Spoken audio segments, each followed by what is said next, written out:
Olá você, que bom estarmos juntos no PVM, o Para uma Vida Melhor. É o nosso podcast que está estreando hoje. Ter você conosco é algo assim maravilhoso. É o PVM 01, né? O podcast nosso Para uma Vida Melhor. Eu estou com um time grande aqui junto comigo na mesa, né?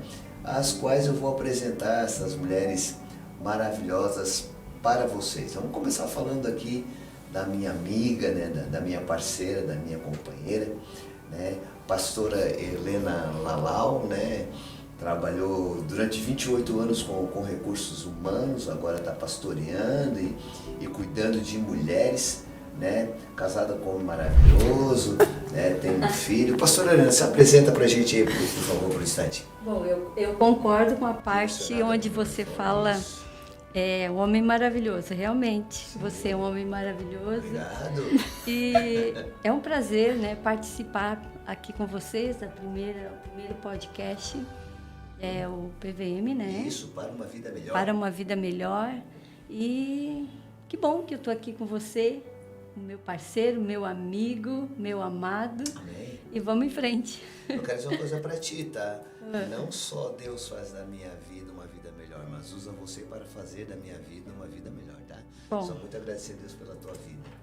Conosco também Gabriela Dias, né? Palestrante, consultora materna, sexóloga, né? Palestra há mais de 15 anos, ela é pós-graduada em obstetrícia. Oba, Que nome difícil. Instituto Brasileiro, né? É mesmo. Extensão lá em Curitiba, sexologia, apresentadora de TV, influenciadora de conteúdo, empreendedora, consultora materna, membro do grupo de mulheres Brasil Floripa, né? Então, assim, a bagagem é grande. Ela vai falar de sexologia com a gente.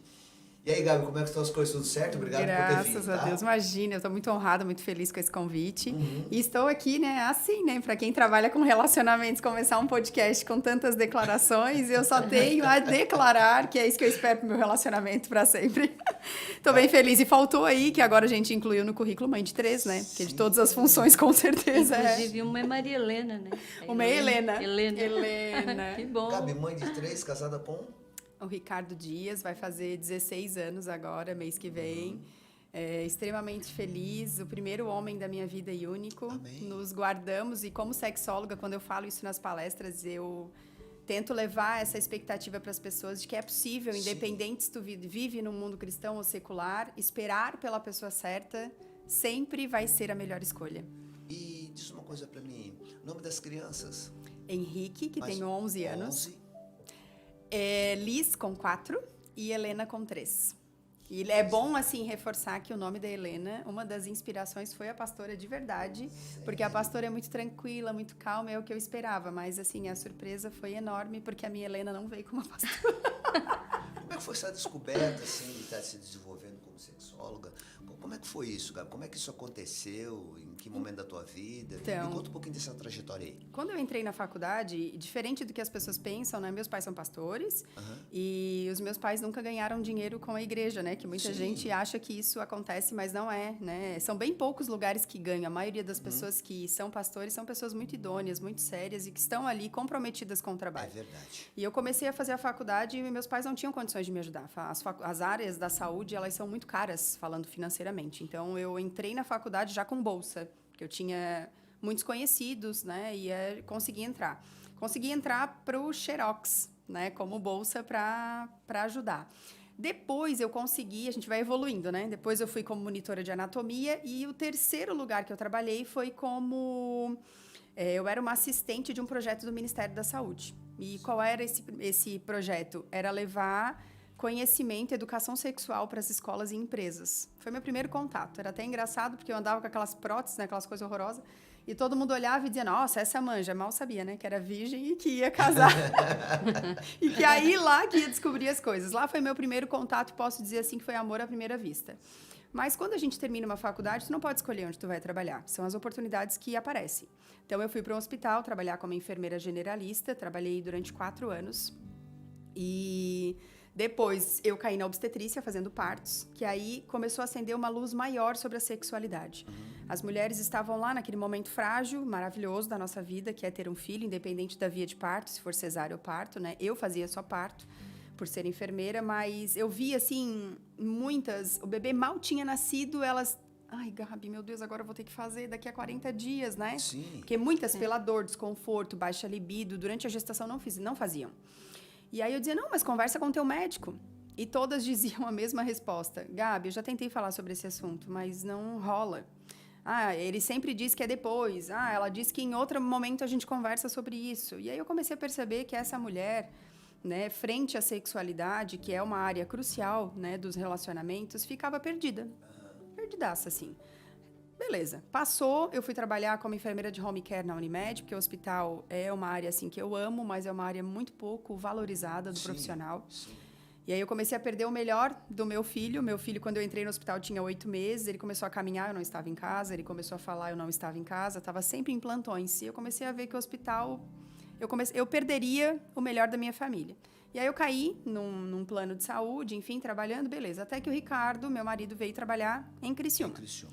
E, assim, ele é um paizão muito presente até hoje. Então, ele não suportou, assim, de ter que sair de casa de manhã, o Henrique está dormindo, e voltar, o Henrique ainda está dormindo. E aí ele chegou à conclusão que, cara, eu não vou ver meu filho crescer, não tem emprego no mundo que vale a pena isso. Então, vamos trazer a família toda para Criciúma. E foi onde a gente veio. E aí, chegou em Criciúma, eu não queria mais hospital, porque eu queria ficar com meu filho. O serviço que eu fazia em Tubarão não existia no plano de saúde aqui. Aí ele falou, Gabi, é o teu momento de viver da palestra que tu sempre quis, que eu sempre gostei. Lá naquele projeto eu ia nas empresas, né, nos locais, e comecei a fazer esse trabalho. Só que eu ia falando de qualidade de vida. Só que chegava nos locais, tinha um slide, porque a Organização Mundial da Saúde fala que os 4 pilares para a qualidade de vida são trabalho, lazer, família e vida sexual. E aí, nesse slide, eu parava. Tipo assim, era 10 slides. Chegava naquele, eu ficava 20 minutos. Aí, naquela empresa que eu voltava, as pessoas já me chamavam de enfermeira e sexóloga. Porque sabia que na questão da sexualidade eu tirava dúvidas, era um assunto que eu gostava. Nunca tive dificuldades de falar. E aí eu falei pro Ricardo, isso me preocupa, as pessoas me chamarem e eu não ter esse título. Aí ele falou, se é um desejo teu, se tu quer, faz então uma especialização. E foi onde eu fiz na UCAN, na Universidade do Rio de Janeiro. E cada módulo era uma paixão maior pelo assunto. Mas em contrapartida, né? Como eu falei no começo, meus pais são pastores. E a minha mãe sempre dizia, ai, filha, pelo amor de Deus, tem tanta... assunto, pelo amor de Deus. Tanta área boa para tu falar. Tu é uma ótima enfermeira obstetra. E nessa época eu peguei para dar aula aqui na Unesc, no curso de enfermagem e pós-graduação. Olha só, tu tá como professora universitária, para que tu vai te enfiar numa sexualidade? E alguma coisa me dizia, né?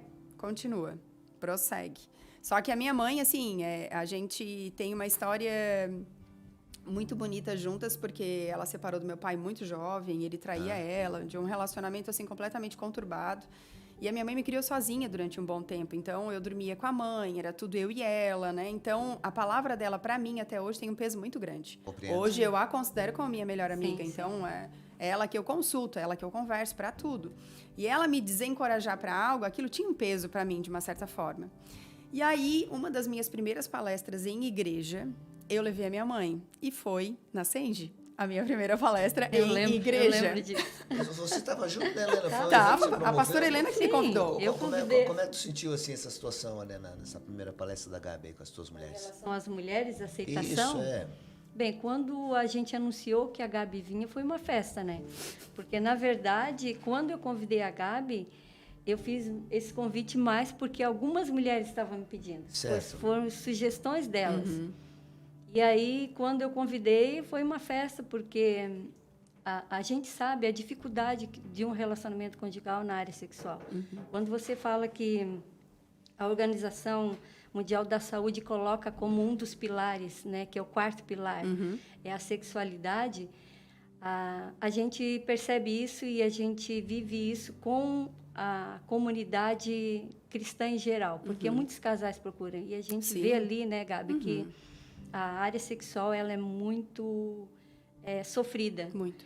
E eu acredito que são por causa dos tabus. Muito tabu. E isso é em tudo, tá? É no secular, é no meio cristão, é em tudo, porque hoje eu atendo meio a meio. Metade é cristão e metade não é cristão. E as dificuldades são as mesmas. As dificuldades são as mesmas? As mesmas. Eu acho que no meio cristão ainda tem um pouco de um peso maior, pela forma como foi lidado com o assunto desde a infância. No meio secular também tem esse peso, tem bastante dificuldade, mas eu acho que a palavra pecado e a sexualidade, elas meio que uma confrontam a outra. A impressão que eu tenho é que a pessoa não pode ter prazer e ser feliz, ela não pode ter prazer e ser cristã. Na relação a dois, Gabi, dentro do teu ponto de vista, o que gera mais dificuldade na sexualidade de um casal é a falta de informação? Como é que eu é acho isso? que é um conjunto, a gente não pode falar uma coisa só, mas eu acho que ainda, além da falta de informação, nós temos a falta do diálogo, porque aí isso tem uma base, né? Se eu não tive educação sexual lá em casa, é um assunto proibido, é um assunto que eu não posso falar. Então, eu chego dentro do meu casamento achando que eu não posso falar. E aí, tá dentro da pessoa, né? A gente, e querendo ou não, é um reflexo da forma desde que a gente nasceu. Tudo que a gente ouviu. A maioria das pessoas, 99,9%, não tiveram educação sexual. Isso é um baita problema. Isso é um baita problema. E aí, assim, as pessoas, o que elas aprenderam sobre sexualidade? Com a vida, errando, com pessoas erradas. Às vezes com pessoas certas, mas que não passaram o conhecimento adequado. Né? Com uma informação, por exemplo, quando tu casar, tu te prepara. Tu vai ter que só fazer para agradar ele, porque tu não vai ter vontade. Entendi. Eu recebo pacientes que falam que ouviram isso uma adolescência inteira. Ou então, guria, se tu aparecer grávida, eu vou te quebrar inteira. Aí a pessoa tá casada, é adulta e ainda tem medo de engravidar. Porque como o outro vai receber isso? Mas, poxa, era em outra situação. Entendi. E tu como sexóloga, tu percebe que a orientação, ela ganha mais evidência na vida da mulher? Ou o homem também é tão mal informado quanto? Muito, pastor. Na verdade, assim, infelizmente, tanto homem quanto mulher não tiveram educação sexual. Só que a mulher é reprimida. Tudo que é relacionado a esse assunto, cala a boca. Não quero ouvir. Tu não tem idade, fica quieta. Tu não é para te falar sobre isso. E o homem, pornografia. Né, que a pornografia, eu fiz até uma palestra esses dias na Igreja Palavra Viva. Eu fiz para a igreja, que eu achei bem desafiador. Foi o bispo que me convidou. Porque geralmente levam para grupos específicos. Tu levar para uma igreja num domingo de manhã e domingo à noite. E aí a gente preparou uma palestra assim bem interessante, porque as pessoas não sabem, mas a pornografia ela é comparada à heroína no comprometimento cerebral. Isso. Ela tem várias tomografias com fotos de pacientes que têm heroína. Cientificamente comprovado. Cientificamente comprovado. Então, as pessoas não têm noção quanto a pornografia ela é maléfica para a saúde, para a vida da pessoa. Porque as pessoas acham que, não, isso é coisa de cristão, falar mal de pornografia. A ciência está falando que a pornografia não presta. Então, não somos nós, é a ciência.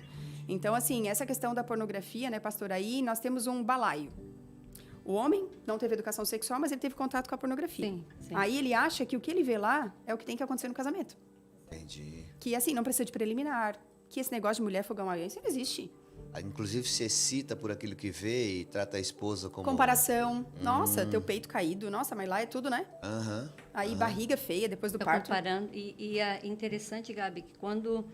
Inclusive, ouvi você falar né, sobre a Organização Mundial da Saúde, quando coloca o sexo como um dos 4 pilares, e aí você diz para a gente, né, que é uma dificuldade as pessoas entenderem, né, sobre a área sexual.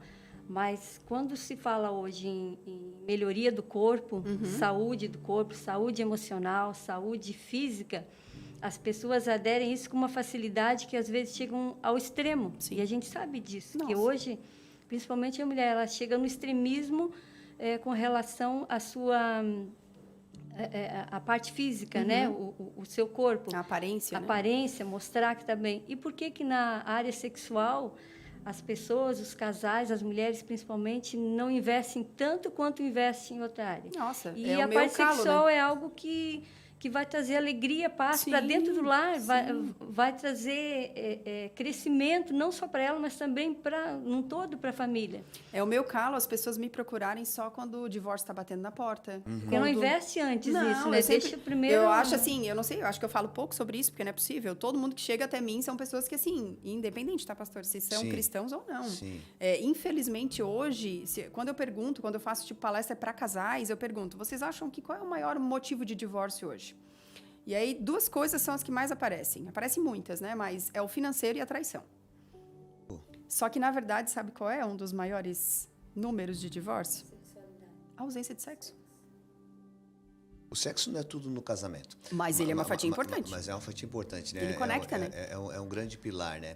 Então, estamos sofrendo muito mais muito mais eu quis dizer, não estamos sofrendo somente pela falta de sexo, né? A prática dele, Sim. mas sobretudo pela falta de orientação na prática, Gabi, é isso? Com certeza, é assim, é o se preocupar, é empatia, né, pastor? Sim. É o que a gente vê, assim, mediante tantas situações que acontecem hoje em dia, as frases que eu mais ouço no consultório, ele que lute, ele que deu o jeito dela, ela que deu o jeito dela. Uhum. Assim, se é pra tu viver pensando desse jeito, nesse egocentrismo, nesse egoísmo, então fica sozinho, né? Porque o casamento, além da empatia, casamento é doação. Uhum. Uma das palavras que eu ouço muito no consultório é tô cansada de dar. Enquanto tu encontra, né, a tua sexualidade, o teu órgão genital com esse termo pejorativo horroroso, realmente a tua vida sexual vai ser isso, né? Ser usada, né? Se eu coloco dar, eu tô fazendo o quê? Eu tô sempre dando alguma coisa para alguém. Chega uma hora que esse copo não tem nada. Não tem mais nada. Então, assim, quando a pessoa chega no consultório, eu falo, posso te dar uma sugestão? Não usa mais essa palavra. Entende que sexo ninguém dá nada para ninguém. A gente troca afeto, amor, carinho, cumplicidade. Só que, infelizmente, a gente vem aí, né?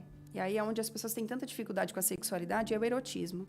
Eles caminham lado a lado. Então, assim, profissionais super conhecidas aí mundialmente da sexualidade usam esses termos baixos. Entendi. Então, as pessoas acabam achando que isso é uma realidade. Hoje, um dos maiores motivos de baixa libido é isso. Enquanto a mulher coloca na cabeça que ela tem que fazer para agradar, que ela tem que dar para não... Se ela não der assistência, ela perde para concorrência. Uhum. Ela não entende que a sexualidade é prazerosa para ela também. Ela sempre vai achar que é só para agradar o outro. E tá todo mundo farto disso, né? A gente vive uma sociedade que tá todo mundo assim, ou tá correndo muito para si, ou é aquela que faz tudo para todo mundo e não enxerga a si mesma. E tem a autoestima também, né, Gabi? Porque a mulher que não tem autoestima, ela vai para o ato sexual realmente só pensando em agradar ele. Sim, e não pensa em si. Com certeza. Porque quando ela tem uma estima elevada, ela também procura o prazer. Claro. Ela quer sentir tá também, totalmente né? relacionado. Tem lugares que eu vou fazer palestra que às vezes perguntam qual a temática. E aí um dos tópicos que a gente fala é autoestima. Aí tem gente que fala, não, mas a autoestima não precisa, porque é sobre sexualidade. Não tem como a gente separar as coisas. Às vezes a autoestima da mulher tá baixa porque, né, a gente sabe que os processos que a gente vive, a questão da pandemia, por exemplo, transtorno de ansiedade, muita gente engordou. E muita gente não está gostando do que vê no espelho, mas também não está conseguindo fazer nada para mudar. Uhum. Então, assim, isso influencia diretamente no seu casamento e no seu relacionamento. Mas só voltando naquele ponto que eu não quero esquecer, que o pastor falou da educação sexual. Sim. As pessoas ainda têm um pensamento muito fantasioso, e eu não quero perder essa oportunidade de falar sobre isso. Por favor. De que eu não posso falar de sexualidade com meu filho adolescente porque eu vou estimular ele.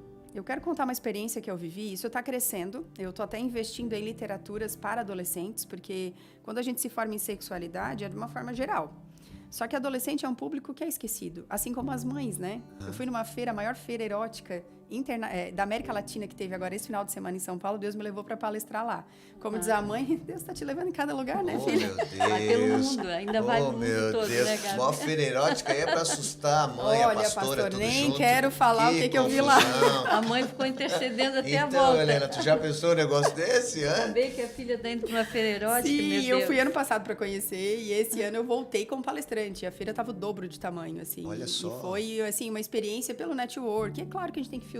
Claro, né? A gente claro. que tem Não é tudo, princípios, né? é o que a Bíblia fala. Tudo é lícito, mas nem tudo me convém. Claro. Né? E eu acho que isso é o mais fantástico. Mas quanto à experiência que tu ia nos contar? Então, o que acontece, gente?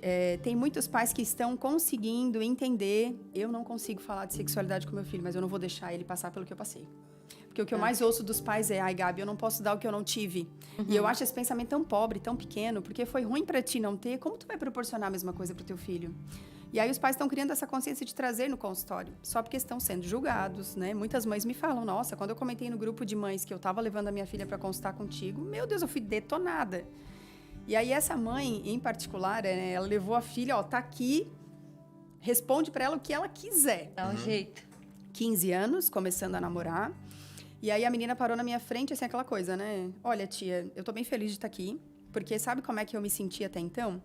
Que era uma cega guiando outra cega. Porque eu sempre conversei sobre sexualidade com as minhas amigas, mas nenhuma de nós sabe nada. E eu achei muito legal essa metáfora que ela usou, porque realmente, né? Quando tu tenta dar informação pra alguém que tu não sabe, né? É duas pessoas que não sabem. E aí conversamos sobre tudo, assim, as pessoas têm um pensamento de que, eu não sei se é porque tá sexo na frente do sexóloga, muitas mães falam pra mim, eu tenho até medo de ti, porque eu acho que tu ensina as pessoas a fazerem sexo. Gente, é o tipo de coisa que ninguém precisa ensinar, fica tranquilo, né? Tá dentro, né? Ó, Deus fez o encaixe perfeito, é que nem o Lego, né? Tem um encaixe. A vagina e o pênis é um encaixe perfeito. É o tipo de coisa que tu pode olhar para um animalzinho E tu tá vendo o que eles fazem. Gabi, um dos bloqueios que levam pais e a sociedade em si a viver esse conflito é justamente aquele ponto que tu até fez uma colocação há minutos atrás aqui no podcast, né? PVM. É esse tabu entre o sexo e o erotismo, né? Essa coisa ficou muito aflorada, Muito, né? demais. E aí, o que aconteceu, pastor? Na conversa, eu fui levantando sobre a anatomia feminina, anatomia masculina, Certo. questão do prazer, questão da gravidez. E aí, quando chega na gravidez, por já ter feito, né, mais de 500 partos, o último ano eu fiz um relatório, eu fiz 43 partos de meninas de 13 anos. Sério? Sério. Oh. E a resposta era sempre a mesma. Falta de informação nua e crua. Eu achei que a camisinha tinha que ser bem justa para ser o ideal. Eu achei que anticoncepcional tomava só no dia que fazia. Então, assim, é de chorar, sabe? A minha mãe levou 5 anos para engravidar, eu achei que eu seria igual. E todas na primeira vez. E aí, o que eu faço com essas adolescentes que eu consulto? Eu só vou te fazer uma pergunta. Mediante a tudo aquilo que a gente conversou, tu acha que se tu engravidar hoje, tu tem condições de assumir uma criança? Não. Falei, pois é, o único método 100% é não fazer. Então, se tu vai iniciar a tua vida sexual, tu tem que arcar com as consequências que ela traz. Sim. Questão de infecção sexualmente transmissível, várias não tem cura. Questão de gravidez. A gravidez, digamos, dos males é o menos pior. É o menor. E aí, o que aconteceu? Essa menina foi para casa, agradeceu, chegou em casa, a mãe mandou um áudio para mim que eu cheguei até a chorar. Porque ela falou assim, olha, eu quero te agradecer, porque eu levei a minha filha tendo a certeza de que ela voltaria pronta para transar. Porque, né, é isso que a gente quer preparar os nossos filhos. Isso. Mas ela chegou em casa dizendo, mãe, obrigada, esse foi o melhor presente que tu poderia ter me dado, e eu quero te dizer que eu não tô pronta. Que a consulta fez eu tomar a consciência de que a vida sexual não é para mim agora. Então, assim, é muito pelo contrário do que os pais acham. A informação traz luz. A informação, ela protege. Porque a gente não tem muito tempo, mas, por exemplo, a questão... A gente pode retornar outro dia para falar sobre a educação sexual para crianças. Eu tenho amigas que... Amigas não, conhecidas, né? Seguidoras, que só pelo fato das informações que eu falo sobre criança, a educação sexual deve iniciar a partir de 2 anos. Pô, mas é cedo, hein? Agora me surpreendeu. A criança já tem a noção, a consciência. Na verdade, não. É que quando fala educação sexual, a gente acha que tem a ver com sexo, mas não. Quando tu tá lavando a genital, quando tu tá secando, filho, só quem pode tocar aqui é o papai, a mamãe, a vovó. Perfeito. Isso é educação sexual. Já o combate à pedofilia. Quando uma amiga minha deixou a filha na avó, e a avó estava com o namorado e ninguém da família sabia... Porque, assim, infelizmente, os pedófilos, eles são muito solícitos, né? Eles são muito queridos, eles são pessoas extremamente... É por isso que quando descobre que o cara é pedófilo, todo mundo fica, o quê? Porque era a pessoa mais querida no meio de todo mundo. E esse cara se ofereceu para levá-la no banheiro. E aí, quando chegou no banheiro, que ele foi limpar a região íntima dela, ela gritou, vá! E aí ele ficou assustado, deu um pulo para trás. Como diz a minha amiga, eu não sei se ele ia fazer alguma coisa, mas não interessa. A informação naquele momento que tu me deu e que eu passo para minha filha pode ter salvado a vida dela, né? De repente colocar um dedo, passar a mão, enfim, a gente não sabe. O mundo hoje está... A Bíblia já fala, né? O mundo jaz, né? Então, a gente sabe que as coisas estão muito perdidas, os valores estão invertidos. Então, é muito importante a gente entender que a educação sexual, ela tem que estar, tá, gente? Eu sei que é um podcast, né? Não é só cristão, pessoas aí do mundo secular estão vendo. Mas a informação de sexualidade, ela tem que estar em todos os âmbitos. E essa é a minha bandeira, é isso que eu quero fazer, é isso que eu quero, né? Deus me chamou para isso, para que as pessoas entendam que... Muita gente tem sido destruída emocionalmente, destruída, né, fisicamente, por ausência de informação. Então, assim, a minha oração todos os dias, que é enquanto eu tiver fôlego, enquanto eu tiver vida aqui dentro, eu quero estar nos 4 cantos do mundo para propagar isso de que Deus fez a sexualidade para ser uma coisa linda. E é o mundo de uma forma que tem erotizado e deixado feia. Mas nós precisamos acreditar que a sexualidade foi feita por Deus, em primeiro lugar. E segundo, casamento não é uma instituição falida, né? A gente tem que entender que é algo lindo, perfeito. A gente viu um exemplo, né, aqui no começo do podcast, não foi nada combinado. Eu acho que as declarações que elas são, né, que nascem do coração, são as mais lindas e mais verdadeiras. Então, hoje o que eu vejo no consultório é muito mais fácil trocar do que consertar. Né? Cada casal que chega até mim para terapia de casal, eu já começo a consulta falando parabéns, porque vocês estão aqui, porque muitos outros não tiveram a mesma postura e preferiram trocar. E para a questão, né, da sexualidade na vida da mulher, a mulher também que entende a importância disso, ela consegue viver, né, até no âmbito do trabalho eu tenho bastante dificuldade de entrar, eu tenho temas muito interessantes, mas as empresas acham que sexo não tem nada a ver no ambiente de trabalho. Entendi. Mas... se a gente pensar no que a Organização Mundial da Saúde fala, pessoas, né, como o pessoal usa aí um termo aí fora, seres transantes são muito mais produtivos. Então, quando a gente ter, né, que se os meus funcionários, eles estão bem sexualmente falando, eles estão bem resolvidos, mulheres estão, né, tendo prazer, homens estão felizes no seu casamento, eles vão render muito mais produtivamente nos seus trabalhos. Segurança, né, Gabi? É uma segurança, com certeza. E tu pode parar para pensar, né? Esses dias uma amiga minha ligou falando, Gabi, só tu para me ajudar, eu tô tendo 4 TPMs no mês. Não sei se a pastora Helena teve TPM... Que isso? Daquelas fortes, assim, já teve? Tive, acho que não. Vamos seguir o assunto aí, vamos seguir o assunto aí, mas 4 TPMs num só e aí, mês é violento, hein? Então, eu falei, olha, eu não queria ser o teu marido e eu também não queria ser tu, porque nem a gente se aguenta, né? Verdade. E aí eu falei, eu vou ter que te fazer uma pergunta mais íntima, já que tu estás querendo a minha ajuda. Quantas vezes por mês vocês estão fazendo sexo? E ela falou, até tu. Aí eu já senti que tinha problema. Sim. Alguém já tinha feito essa pergunta. Marido provavelmente já estava cobrando, né? Quando chega na cobrança é o pior tipo de estágio para mim. E aí ela assim, uma vez por mês, ou assim, estourando 2 vezes no mês. Eu falei, então cada vez que tu te sentir muito estressada, tu libera o parquinho e depois a gente conversa. Passou 2 dias, ela me liga. Sua nojenta. Eu falei, ué, gente, o que eu fiz? Ela assim, deu certo. Eu falei, amigo, isso não sou eu, é ciência. Quando a gente tem um orgasmo, a gente faz liberação de ocitocina, endorfina, serotonina e dopamina. Hormônio da felicidade, prazer, rejuvenescimento e alegria.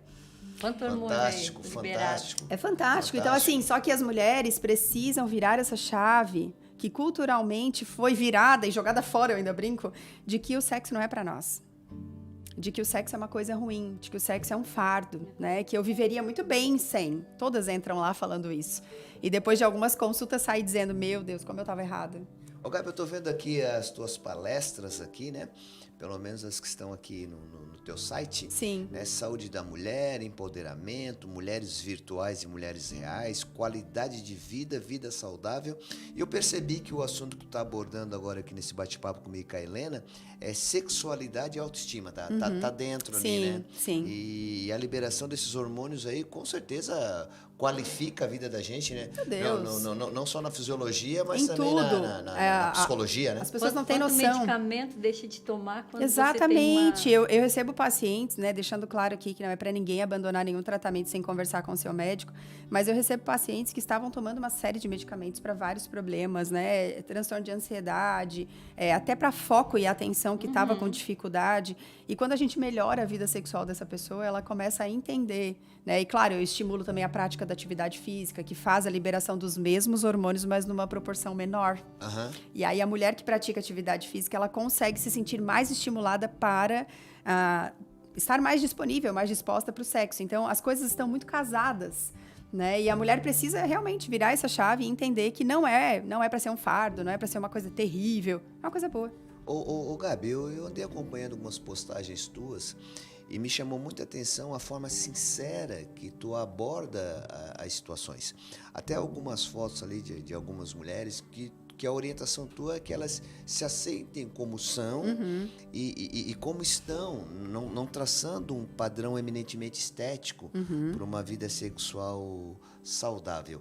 E isso também é uma grande dificuldade para o sexo feminino? É para o feminino, porque primeiramente, assim, os homens, a maioria dos que eu conheço, eles estão de parabéns. A maioria vem fortalecendo isso. Nossa, que linda que tu é. Não liga, a barriga, eu sei que a tua barriga foi casa para 2 pessoas, né? Que é o que acontece durante a gestação. Só que quando a mulher tem problema com a sua autoestima, ela acha que o homem está elogiando, sabe o que é sexo? Ela não consegue acreditar, entendeu? Por isso que a autoestima é um pilar que a gente tem que resolver para depois avançar com a sexualidade. Às vezes, o motivo da consulta eu não tenho libido. Mas eu começo a cavar esse poço e eu acho que, na verdade, ela não consegue nem vestir uma lingerie, porque ela não consegue nem se olhar no espelho. Entendi. Então, assim, eu preciso resolver isso primeiro para depois seguir adiante. A pessoa que não tem uma autoestima resolvida, ela acha que todo mundo que elogia é porque quer agradar, tá querendo alguma coisa em troca. E o marido, ela só enxerga isso. Só que assim, cara, o homem, ele é muito sincero, ele não vai gastar saliva se não for realmente o que ele acha. Mas isso passa pelo conhecimento, né, Gabi? Sim. E eu já ouvi você falar sobre a mulher se conhecer o seu corpo.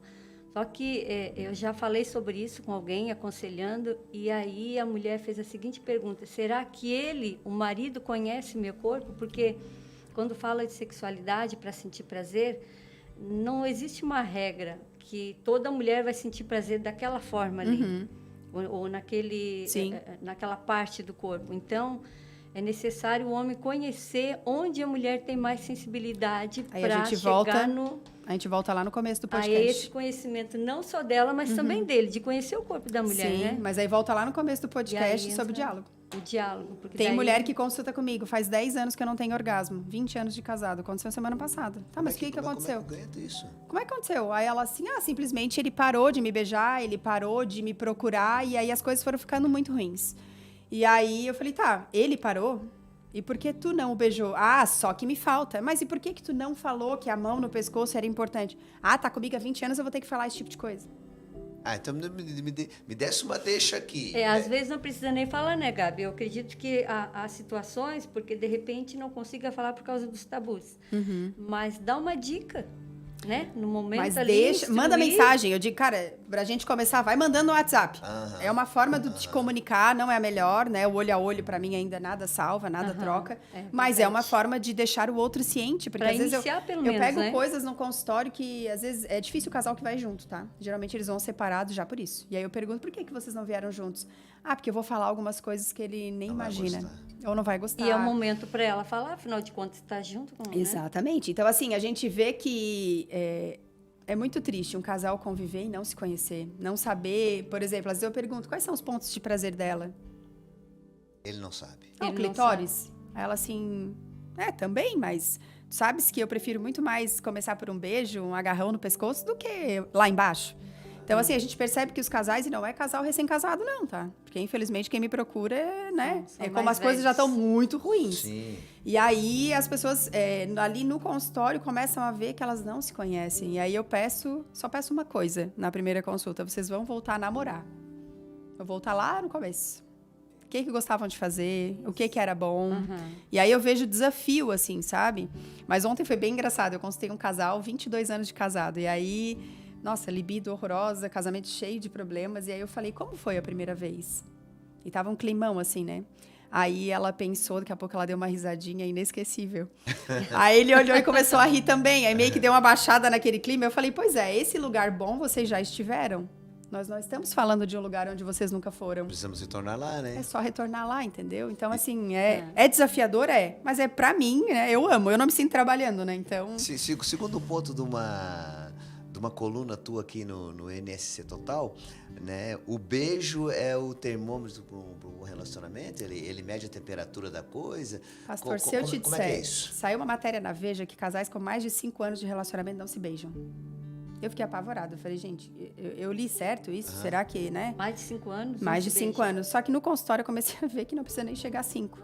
E pior, tá? No meio cristão, tem casal que não beijou de língua durante o namoro pra não pecar e casa e continua fazendo a mesma coisa. Não beijam de língua. E aí, assim, como que a gente vai manter, né? Porque se a mulher é comparada a um fogão a lenha, o homem é micro-ondas, viu? A mulher de lingerie, beleza, tá tudo certo. Agora, verdade. se a mulher... ela é um fogão a lenha, como que eu vou ligar esse fogão? O fogão a lenha dá trabalho, gente. Pra quem tá aí assistindo, já deve ter visto. Se você não vê, pesquisa aí que tu vai achar. Sim. Dá trabalho, coloca fogo, liga outra coisa, bota de novo. Então, como que tu vai acender esse fogão se não for pelo beijo? A gente pode até comparar, os profissionais do sexo não beijam, a maioria. Porque há mais envolvimento no beijo de língua do que no próprio ato sexual. É uma ligação de alma. Exatamente. Então, assim, eu acho que as pessoas têm que se ater. Eu falo que ele é o termômetro, eu usei essa expressão, porque quando eu gravei um reel sobre isso, eu falei, olha, se eu te disser que o beijo é o termômetro do relacionamento, isso te apavora? Ou isso te tranquiliza? 100% das pessoas disseram que apavorava. Olha só. E esse beijo, né, Gabi, eu penso que ele não tem que ser algo que aconteça na hora que você vai pro ato sexual. Aí que tá. Ou que antecede. Falou tudo. Mas é ele algo tá que, só lá. Só lá. Mas eu creio que o beijo é algo que precisa acontecer todos os dias, em qualquer momento. Sim. E de repente tá ali em casa conversando, sai um beijinho. Sim. Tá na cozinha, as pessoas se chega acostumaram a dar marido, bitoca. É só e deu. É bem esse complicado, beijo, ele bem precisa difícil. Mas tem acontecer outro também. problema também. Mas meu tempo tá. O problema, sabe o que é, pastor? As mulheres enfiaram na cabeça que se eu der um beijo, o menino lá vai ficar alegrinho e aí eu vou ter que fazer. Então, eu prefiro nem beijar. Já associa direto ao ato? Direto. Tanto que uma das tarefas, os homens me odeiam nessa tarefa na hora da também consulta. isso, né? Quando não tem o costume. Se ela beijou assim, é porque ela quer. Ó, eu vou dar a tarefa pra vocês. Vocês vão se beijar todos os dias. Mas se ela não tiver afim, tu segura a tua emoção. Vai tomar um banho, vai agarrar a avenida e correr uns 5 km, tu te vira. Mas é um exercício para que esse fogo comece a ser despertado. É um depósito que você faz. Exatamente. Você vai fazer a retirada. Você vai colher. Você não colhe, né? Você não planta uma coisa e colhe amanhã, né? Só quer dar um beijo depois na hora da... Ainda eu postei um vídeo sobre isso ontem. Como ter o fogo do começo. Tem gente que está consultando comigo, já está no 6º relacionamento. E a pessoa ainda não entendeu que o fogo, aquele fogo, na hora que tu olha, dá aquela coisa, é a paixão. Paixão não sustenta relacionamento. Não. O amor é como está em 1 Coríntios. Ele tudo espera, tudo suporta, tudo crê. E aí o amor, tu tem que riscar um fósforo de vez em quando. Às vezes ele liga sozinho, mas a maioria das vezes, quanto mais tempo vai passando de casado, tem que riscar um fósforo, não adianta. Eu quero fazer uma pergunta aqui como homem, né? Porque eu tô percebendo aqui que o papo tá muito voltado para as mulheres, eu tô aqui envolvido com 2 mulheres aqui, né? Mas eu acredito que você que tá assistindo nosso podcast também tem algumas dúvidas aí enquanto homem.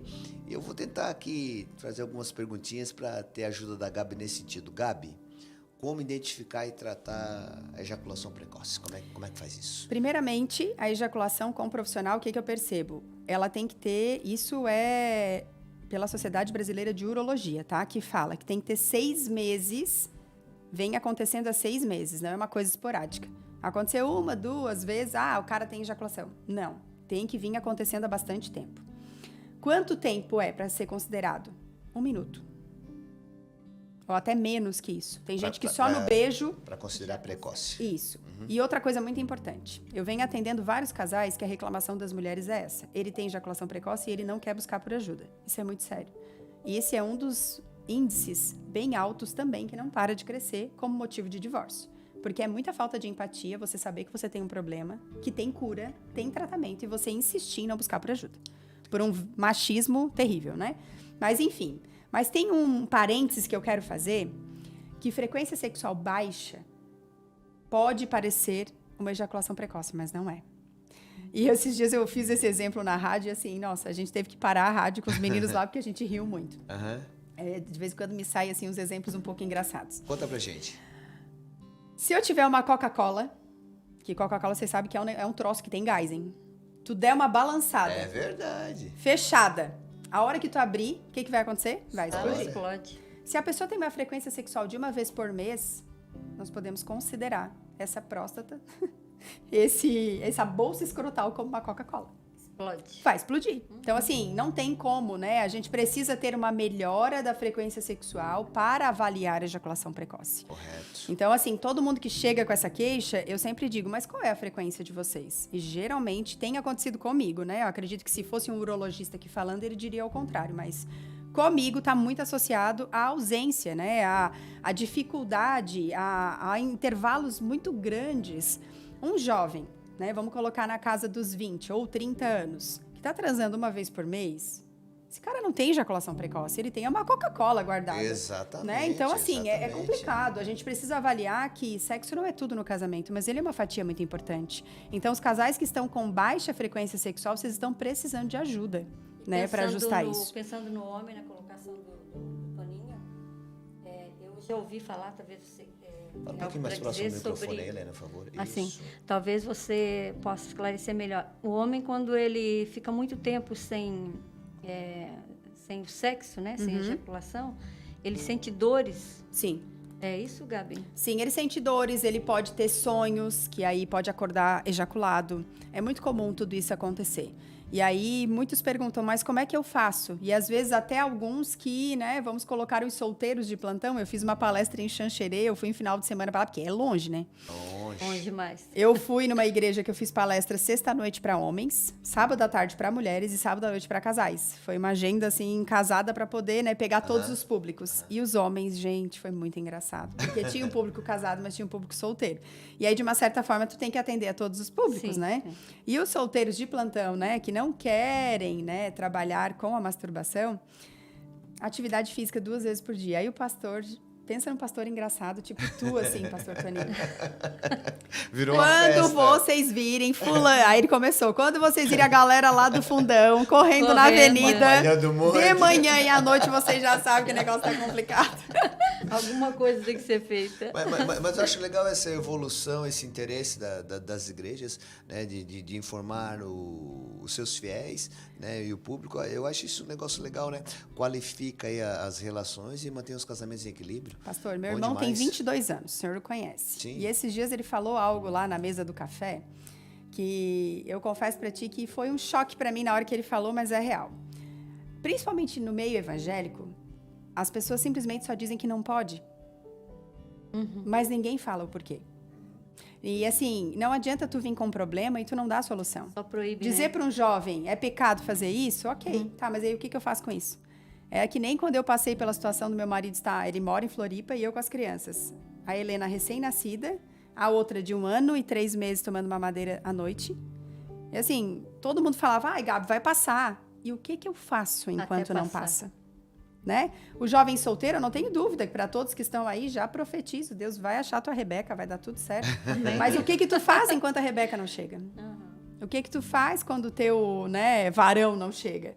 Né? E pra gente conseguir manter uma sexualidade em dia, ativa e longe, né, desse mundo erótico que a gente vive hoje em dia, a gente tem que encontrar na ciência, na informação, né? Eu fico extremamente chateada quando as pessoas chegam para consultar e dizem eu tô aqui escondido da liderança da minha igreja, porque as pessoas dizem que eu tenho que ir em Deus achar a cura para as coisas, mas a gente sabe que se Deus levanta pessoas para isso, a gente tem que acreditar que Deus também está no negócio. Ele faz a parte dele, mas muitas vezes eu sozinha com ele não entendo o que ele quer me dizer. E aí ele usa pessoas para isso. E às vezes, Gabi, a gente pode encontrar casais novos, noivos, que de repente não estão prontos ainda para casar, mas devido à situação do sexo, eles dizem assim, não, nós temos que casar, porque senão a gente vai pecar, ruim. Vai dar ruim. Então, quer dizer, se esse casal ele tem toda essa informação, essa mega de conhecimento de como lidar com a situação, não precisa eles acelerarem no casamento. Sim. Porque aí eles resolvem um problema e arrumam outro. Eu vou dizer assim, nas igrejas eu confesso para vocês que todos os casais recém-casados que eu atendo, eu nunca vi uma igreja ou um casal me dizer, na minha igreja eu tive um bate-papo sobre sexualidade aberto e deu tudo certo na minha lua de mel. Geralmente é mega, ultra power, superficial. Ninguém fala nada de nada, né? E geralmente é falar da questão da submissão, do sexo, tudo que acaba trazendo uma conotação muito ruim na cabeça da mulher já de imediato. Entendi. Gabi, vamos falar um pouquinho a respeito das tuas palestras aqui. Sexualidade e autoestima, a gente já abordou vários assuntos relacionados a esse tema. Eu quero aproveitar bem o tempo, que eu sei que hoje está bem corrido para ti. Já deu. Já estourou. A Cintia chegou. Para a gente fechar, qual a relação do empoderamento e a sexologia na vida de uma mulher? Qual a relação dentro do casal, enfim? Há uma confusão muito grande, o empoderamento, né? A gente sabe que tem uma linha aí de empoderamento que trabalha de que a mulher é muito autossuficiente, que ela não precisa de ninguém, né? Só que a gente sabe que o empoderamento, se tu for ler na raiz dele, a gente tem que entender que o empoderamento é essa mulher conseguir olhar para ela. E dentro do seu casamento, olhar a importância que ela tem na sua casa, no seu relacionamento, na sua família. Eu ainda ouço mulheres falando assim, o meu marido conseguiu aquela promoção de trabalho porque ele é muito bom. Aí eu olho para ela, ele é bom, mas ele tem tu que estava atrás alavancando também, né? Então, empoderamento para mim no relacionamento é isso. É a mulher enxergar o seu valor. Eu estou onde eu estou, porque o meu marido é meu maior incentivador, eu não tenho dúvidas disso, né? E eu honro e sou muito feliz com um presente que Deus me deu, que foi o marido que me apoia. Infelizmente, eu gostaria que toda mulher que está aqui assistindo tivesse a mesma experiência que eu, mas eu sei que não é assim que acontece. Mas a gente tem que entender que o empoderamento, ele vai... E principalmente para quem, né, é cristão e trabalha com essa questão da identidade em Deus, é eu saber que quem eu sou em Deus, independente de padrão, do que as pessoas me falam, até do que o meu marido me fala, e aí entra a questão de respeito, de diálogo, são tantas vertentes que a gente pode ir, né? Mas o empoderamento, quando eu falo sobre ele, eu falo justamente sobre essa mulher. Porque a mulher, ela aprendeu a cuidar da casa, dos filhos, do marido e do trabalho, mas ninguém ensinou ela a cuidar dela mesma. E aí chega um momento na vida da mulher que ela tá destruída. E aí, às vezes é onde acontece um divórcio, porque, nossa, nunca te faltou nada, tu tem tudo. Tu tem tudo, eu tenho tudo, nós temos tudo, que eu ajudei a cuidar, mas eu não cuidei de mim. Eu digo nas palestras que quando a gente, simplesmente pelo fato de ter nascido mulher, nos colocaram uma capa de Mulher Maravilha. E quem é a Mulher Maravilha? Ela é magra, linda, ela faz tudo, ela não deixa nada para trás, mas essa capa não é nossa. A gente não nasceu para dar conta de tudo. É a pergunta que eu mais recebo, pastor, no meu Instagram. Como é que tu dá conta? E a resposta é sempre a mesma, eu não dou. Tu não dá, ninguém dá e tá tudo bem. Alguma coisa tu tem que deixar naquele dia para se valorizar um pouco, se ver um pouco. Sim, não, e assim, não é nem só, às vezes, por exemplo, o dia de hoje, não é nem um dia que eu olhei para mim. Eu acordei hoje 6h30 para acordar o Mano para a escola, mas eu já atendi um casal de São Paulo. Aí eu só consegui trocar roupa, me maquiei aqui no carro antes de entrar. Só que, tipo assim, eu fiz a minha agenda pensando, eu vou conseguir sair para almoçar, eu vou conseguir tomar um café. A Gabriela, de 1 ano atrás, era uma Gabriela que não deixaria nenhum intervalo para si mesma. Não, eu tenho que atender, eu tenho que fazer, eu tenho que... Não, não tenho que nada. Eu tenho que olhar para mim e fazer o meu trabalho. Até porque se você não estiver bem, como vai dar continuidade tá. nas outras tarefas Mas que você se tu tem parar para ver, todas as mulheres que tu conhece mais velhas são mulheres amargas. Porque quanto melhor você mulheres tiver... chatas, porque nunca olharam para si mesmas. E aí, assim, hoje elas não conseguem achar mais graça de nada. Mas são mulheres que foram infelizes uma vida inteira. E aí acabam carregando e achando que isso é uma verdade. E aí, se uma mulher dessa amarga encontra outra mulher mais jovem, o que ela vai fazer? Ela vai vomitar tudo que ela viveu. Até porque, assim, né, Gabi, não vai passar só um conhecimento que você adquiriu de livros ou de experiências, mas você tem que passar, junto com esse conhecimento, aquilo que você é. Exatamente. As tuas experiências, aquilo que você vive, né? E isso, eu creio que é o maior legado quando você traz uma informação para alguém, um ensinamento. É você trazer aquilo que você é. Com certeza. Fantástico, gente. Quanto aprendizado em pouco tempo. E eu acredito que a Gabi vai voltar no outro momento, né? Hoje ela fez um esforço ali, ajustou a agenda dela, tirou um tempo pra gente e foi muito gratificante. Afinal de contas, é o nosso primeiro podcast PVM para uma vida melhor. Helena, considerações finais? Bem, eu quero agradecer a disponibilidade da Gabi. Imagina. Quando ela coloca, né, que ela tirou um tempo para ela e eu penso que dentro desse tempo que ela tem que tirar durante o dia, ela tirou um tempo para a gente. E nesse nosso primeiro PVM... Isso, nosso podcast. Ter a Gabi aqui com a gente foi uma honra, Gabi. Nós agradecemos e aprendemos muito, né, amor? Com certeza. Gabi, considerações finais aí? Só tenho a agradecer. Estou e estarei sempre à disposição. Esse é o chamado que Deus me deu e para mim não é trabalho.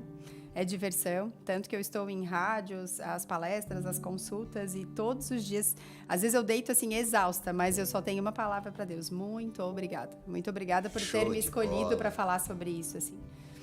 Gente, é isso aí, tá encerrando o nosso podcast. Na tela estão as informações das redes sociais da Gabriela Dias. Você pode acompanhar nos sites, nas redes sociais, há muitas informações, vídeos bem legais, né? Artigos excelentes que com certeza vão colaborar muito com a sua vida sexual, matrimonial, enfim, a sua vida como um todo. Um abração gigante para todo mundo que nos assistiu hoje e até o nosso próximo PVM. Valeu, um beijo no coração. Deus abençoe vocês. Beijo. Amém.